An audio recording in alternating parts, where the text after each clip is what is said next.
well, especially trying to do their best to kind of stay there in the fourth quarter. Thought our group battled. We were, got down, but kept battling. We were right there. I think one shot away from making it a 2-point game. Late third, got into the fourth. They made some shots too.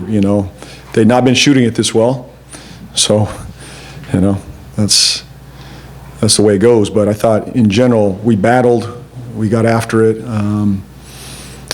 Probably the turnovers cost us a little bit too. I think 8 transition turnovers. So, right now, every stop for us is valuable, and we got to take care of the ball. We can't turn over a stop. We got to go get a shot on the other end. But in general, our group battled tonight, and we got to bring it again on Wednesday.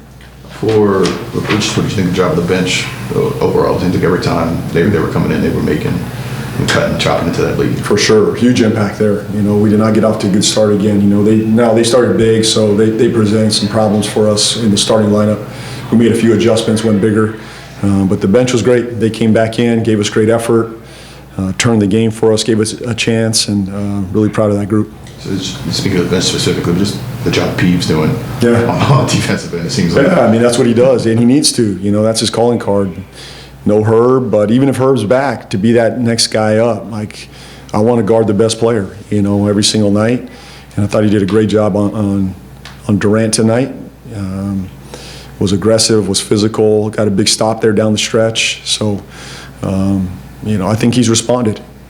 And then because of that big lineup, partially you see Jeremiah play 10 minutes in a game like this. What do you kind of say? Do you say anything to him about this is just kind of how it went because of the lineups or anything like that to kind of make sure he keeps his head up? He'll keep his head. We'll talk through it, and obviously as a competitor, he wants to be out there and he wants to play, and their size just made it difficult for us, and so we had to go with a bigger lineup, and we chose to go with a different lineup, and you just got to stay ready, next game and next play mentality.